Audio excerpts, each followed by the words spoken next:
والصلاة والسلام على أشرف الأنبياء والمرسلين سيدنا ومولانا محمد وعلى آله وصحبه أجمعين، أما بعد. سبحانك لا علم لنا إلا ما علمتنا إنك أنت العليم الحكيم. رب اشرح لي صدري ويسر لي أمري واحلل عقدة من لساني يفقه قولي وسدد لساني واهد قلبي بحق النبي والصحبه والآل. Hadirin wal hadirat jamaah salat fardu zuhur Masjid Raya Darussalam Samarinda yang dirahmati oleh Allah Subhanahu wa taala. Begitu pula kepada para pendengar baik dari situs radio maupun YouTube-nya Masjid Raya Darussalam Samarinda. Mudah-mudahan kita semua di dalam lindungan dan rahmat-Nya Allah Subhanahu wa taala. Alhamdulillah, senantiasalah kita memanjatkan puja-puji syukur kehadrat Allah Subhanahu wa taala dengan segala rahmat, taufik, hidayah, inayah dari Allah. Pada siang hari ini kita masih diberikan oleh Allah panjang umur, sehat wal afiat di dalam amal taat ibadah kepada Allah Subhanahu wa taala. Mudah-mudahan apa yang kita lakukan, apa yang kita hadiri, apa yang kita simak dan kita lakukan di siang hari ini adalah sebuah amal ibadah yang diterima oleh Allah Subhanahu wa taala. Amin ya rabbal alamin. Salawat serta salam pun tak lupa senantiasa kita haturkan kepada junjungan Nabi besar Muhammad sallallahu alaihi wasallam dan pengikutnya ila yaumil qiyamah. Harapan kita mudah-mudahan dengan berkah salawat kita akan mendapatkan pertolongan syafaat dari baginda Nabi sallallahu alaihi wasallam. Hadirin wal hadirat, para penyimak kajian ilmu setelah zuhur Masjid Raya Darussalam yang dirahmati oleh Allah Subhanahu wa taala. Nabi sallallahu alaihi wasallam pernah bertutur sabda di dalam masalah keimanan seseorang untuk memotivasi kita menilai lagi diri kita. Kata Nabi sallallahu alaihi wasallam, "Man kana yu'minu billah wal yawmil akhir falyaqul khaira aw liyasmut." Kata Nabi sallallahu alaihi wasallam, siapa orang yang beriman dengan Allah, beriman dengan hari akhir, yang mana setelah hari itu tidak ada hari setelahnya, yaitu kiamat, maka hendaklah seseorang yang beriman tersebut bertutur kata yang baik. Kalau dia tidak mampu, maka hendaklah dia diam saja. Nah, maka dari hadis ini, wahai hadirin, Nabi ingin mengajarkan kepada kita, memahamkan kepada kita bahwa yang namanya keimanan seseorang itu bukan hanya cukup percaya di hati, beriman dengan 6 yaitu rukun iman tersebut, belum. Maka harus ada 3 rangkaian keimanan seseorang itu. Yang pertama adalah seseorang itu harus tasdiqun bil qalb. Dia mempercayai rukun iman yang 6 itu di hatinya. Betul-betul dia percaya dan beriman, maka barulah dikategorikan seseorang itu beriman. Dan yang kedua adalah harus iqrarun bil lisan, yaitu dia ikrarkan, dia lafadzkan keimanan itu dengan syahadah, asyhadu an la ilaha illallah wa asyhadu anna muhammadan rasulullah. Maka barulah orang itu dikategorikan Islam beriman.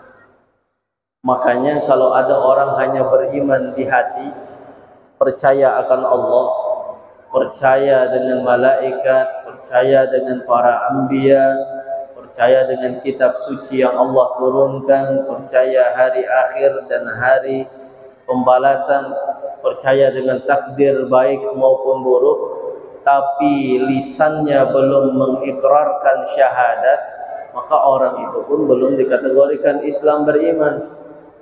Dia percaya akan Allah, mulai mengkaji Al-Quran, membaca sejarah Nabi Muhammad, mulai fans dan cinta dengan Nabi, tapi belum sempat mengucapkan syahadat, maka belumlah seseorang itu Islam dan beriman. Begitupun sebaliknya, lisannya sudah mengucapkan syahadah, tapi hatinya ternyata tidak percaya akan adanya Allah, akan adanya malaikat, bahkan akan adanya hari akhir kiamat.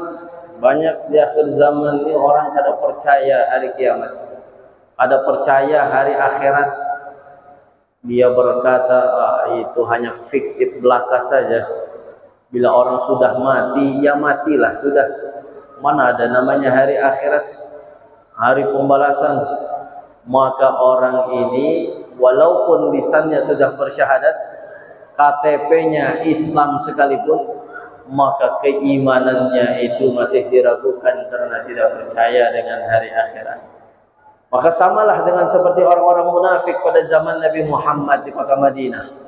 Mereka mengucapkan syahadat di hadapan orang-orang muslim, mereka mengaku saya beriman, saya beriman. Wa idza khalau ila syayatinihim qalu, apabila mereka kembali kepada para pemimpin-pemimpin mereka, maka mereka berkata, kami ini adalah kelompok kalian. Ternyata mereka bersyahadat hanya mengambil keuntungan dunia saja, supaya kada bayar pajak dengan agama Islam, supaya dia tidak ditangkap, dijadikan budak, dijadikan tawanan dan lain hal sebagainya, supaya dia bisa mendapatkan zakat, bantuan dan lain hal sebagainya. Maka Islamnya ini pun masih diragukan keimanannya. Begitu pula yang ketiga harus ada di dalam keimanan itu adalah al-amal bil arkan. Seseorang harus mempraktekkan dengan anggota tubuhnya, dengan dirinya, dengan keimanan dan keislamannya tersebut. Hati sudah percaya, lisan sudah bersyahadat, lalu amalnya pun dia salat 5 waktu contohnya, dia puasa di bulan Ramadan contohnya, dia mengeluarkan zakat fitrahnya, zakat hartanya, dia mampu pergi berhaji, dia berangkatlah berhaji. Itulah yang disebut dengan amal bil arkan.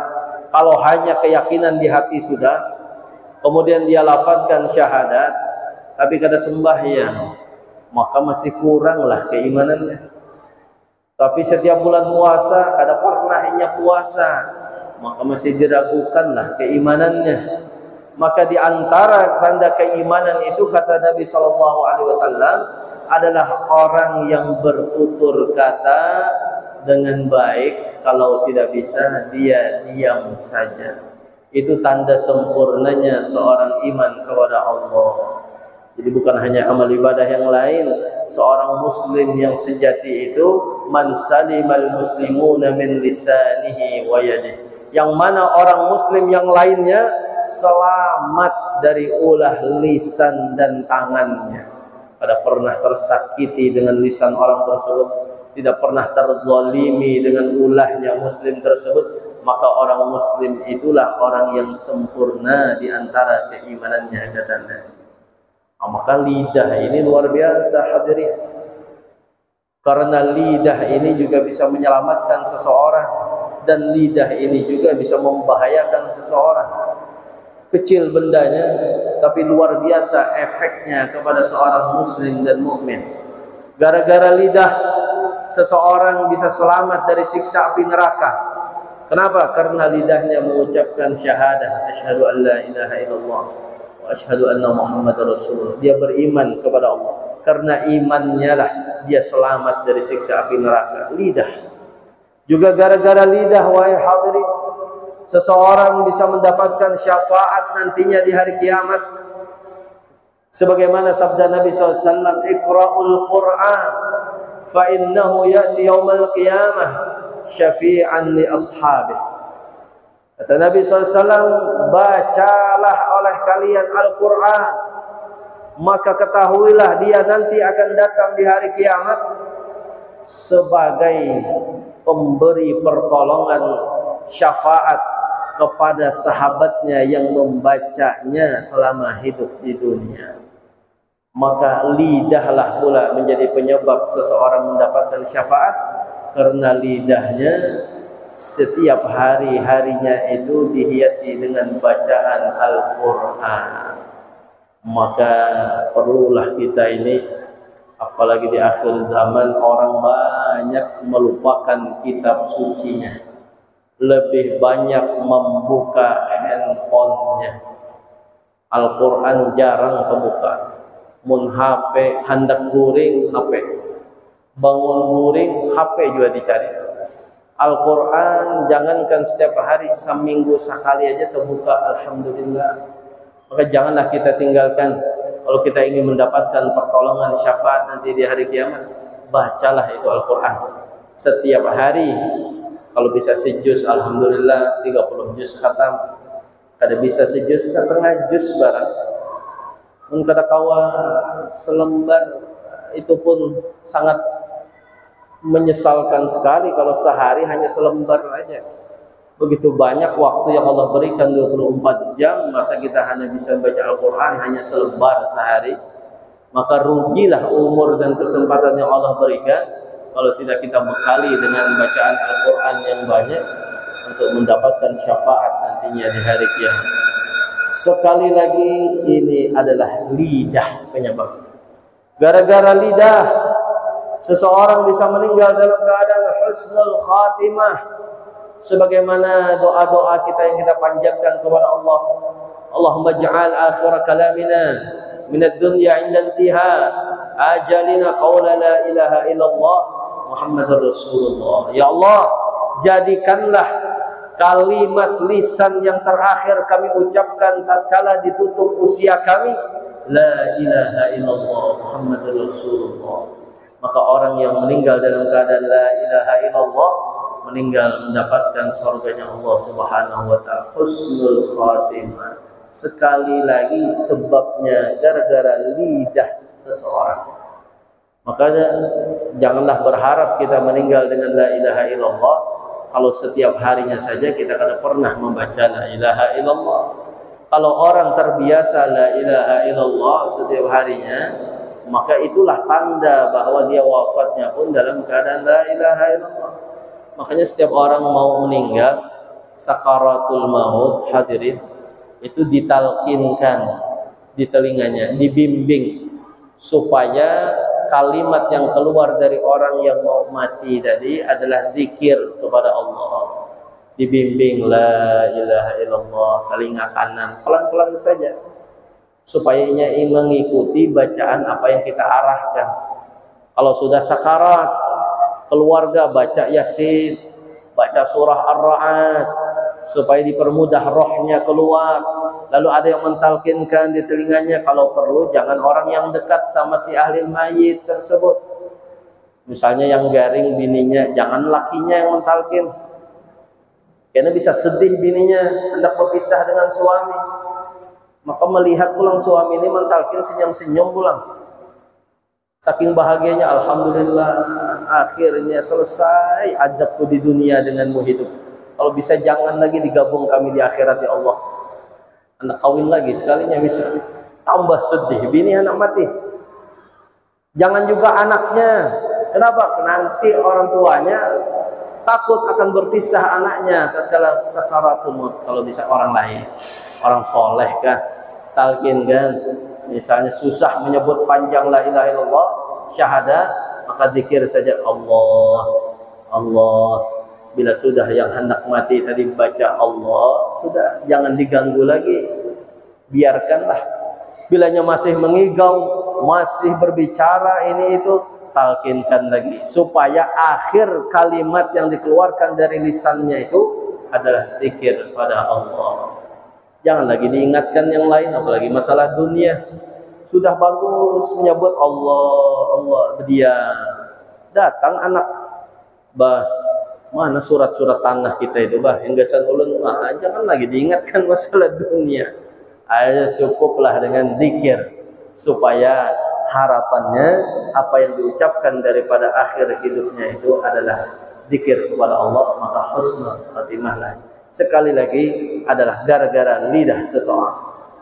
Banyaklah juga gara-gara lidah seseorang Amal kita itu begitu berat timbangannya nanti di akhirat. Karena seseorang mengucapkan subhanallah wa bihamdih, subhanallahil azim.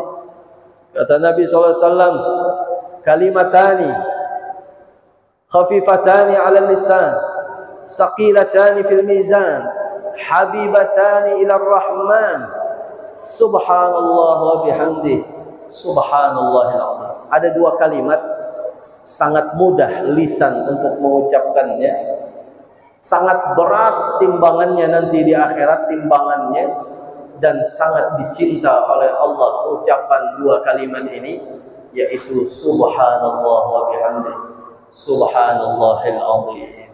Maka lisan yang sering membaca tersebut di akhirat beruntunglah dia, karena amal kebaikannya melebihi berat dari amal keburukannya. Beruntunglah sekali lagi gara-gara lidah penyebabnya.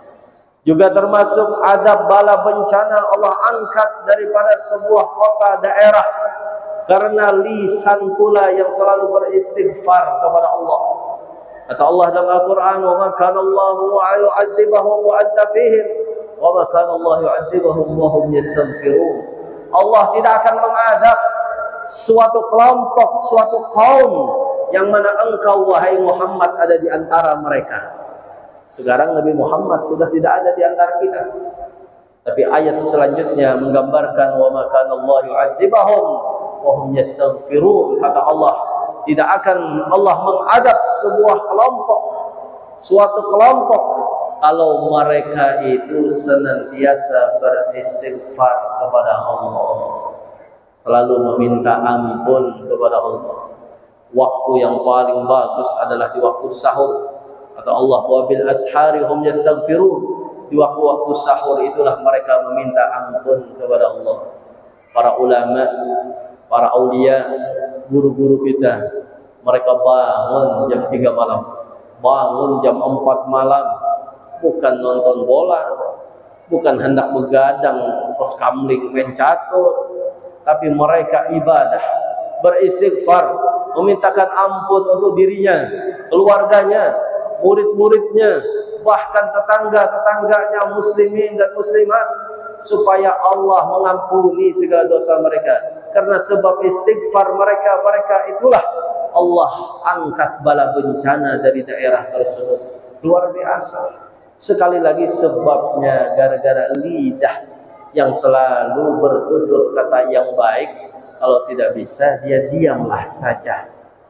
Juga orang yang ahli istighfar Allah beri 3 kelebihan. Yang pertama, ja'alallahu li kulli hammin faraja. Allah jadikan dari segala kesusahannya itu kemudahan, kelapangan. Wa li kulli dhiqin makhraja. Dari setiap kesempitan hidup, masalah, problem kehidupannya, Allah beri solusi dalam hidupnya. Wa razaqahu min haitsu la yahtasib. Dan Allah beri mereka rizki yang tidak dikira-kira.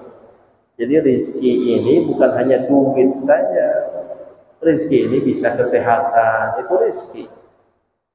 Pasangan yang soleh-soleha, itu rizki. Coba dapat pasangan luar biasa bejatnya. Bagaimana sedihnya dia menjalani kehidupan. Punya anak yang bakti kepadanya, itu rizki. Maka kalau kita ingin solusi dalam kehidupan, pengen jalan keluar dari segala kesempitan, pengen mendapatkan rizki yang membahagiakan kita di dunia, perbanyaklah istighfar. Maka akan Allah berikan jalan keluar, rizki yang tak terhingga, dan solusi dari segala kehidupannya menjalani di dunia ini. Maka itulah tanda keimanan seseorang, kata Nabi, dengan dia bertutur kata lisannya yang baik, mengucapkan Al-Quran, berzikir pada Allah, menasehati orang, tidak berucap yang tidak baik, maka itu tanda keimanan yang sempurna. Begitu pula karena lisan seseorang bisa mendapatkan malapetaka nanti di akhirat, bisa meninggal su'ul khatimah, bahkan mendapatkan dosa yang besar gara-gara lisan. Bahkan amal ibadahnya diambil oleh orang lain nanti di akhirat juga sebab gara-gara lisan.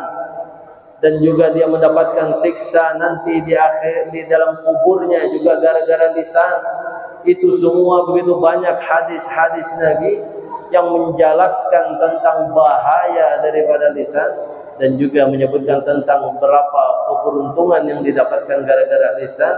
Maka pentinglah kita renungkan hadis ini sebagai nasihat bagi kita bahwa kalau kita ingin beruntung, beriman, selamat, bahagia di dunia sampai di akhirat, jagalah lisan kita. Kalau tidak bisa kita menjaga, maka pilihlah diam saja. Itu lebih baik, lebih aman. Karena orang idza kathura kalamu kathura khata'u. Bila banyak bicara pasti banyak salah. Minimal banyak dusta, minimal banyak menggibah, minimal nanti muncul cacian, makian dan lain halnya. Maka kalau orang sudah banyak salahnya, pasti banyak dosanya. Kalau banyak dosanya, maka tempatnya adalah nerakanya Allah. Na'udzubillahi min dzalik. Mudah-mudahan apa yang dinasihatkan oleh Nabi ini adalah sebuah nasihat yang bisa kita praktekkan dalam kehidupan kita. Kita kurangilah sesuatu yang tidak bermanfaat, yang sesuatu itu keluar dari lisan kita. Kontrol sekali lagi. Makanya Allah ciptakan rongga di dalam tubuh kita ini, ada beberapa rongga, dan semua rongga itu dalam keadaan terbuka. Telinga terbuka, hidung terbuka, kemaluan terbuka. Hanya mulut yang ada tutupnya. Ada bibir, kada cukup bibir, ada gigi yang menutupnya. Ada 2 lapis dinding untuk seseorang itu bisa berbicara. Artinya setiap apa yang dia ingin bicarakan, renungkanlah 2 kali lagi, manfaat atau enggak, pahala apa dosa, musibah apa manfaat untuk orang lain. Maka orang yang bisa berpikir seperti itu, itulah kata Nabi, orang yang sempurna keimanannya. Mudah-mudahan Allah jaga lisan kita. Allah jadikan lisan kita selalu basah dengan Al-Quran, basah dengan salawat, basah dengan dzikir, selalu menasehati yang baik, membicarakan yang baik, tidak menyakiti orang lain, tidak menggibah orang lain, tidak memfitnah orang lain, tidak mensumpah serapah, caci maki dan lain hal sebagainya. Mudah-mudahan lisan ini adalah menjadi lisan yang manfaat untuk kita dunia dan akhirat insyaallah. Amin. Amin ya rabbal alamin. Rabbana anfa'na bima 'allamtana, rabbi 'allimna alladhi yanfa'una. افتح علينا يا فتوح العارفين، فقهنا وإن في الدين، وعلمنا وإن التأويل، القرآن العظيم إنك على كل شيء قدير. صلى الله على سيدنا محمد وعلى آله وسلم. والحمد لله رب العالمين. Mungkin ini yang dapat disampaikan, salah khilafnya mohon dimaafkan. Wassalamualaikum warahmatullahi wabarakatuh.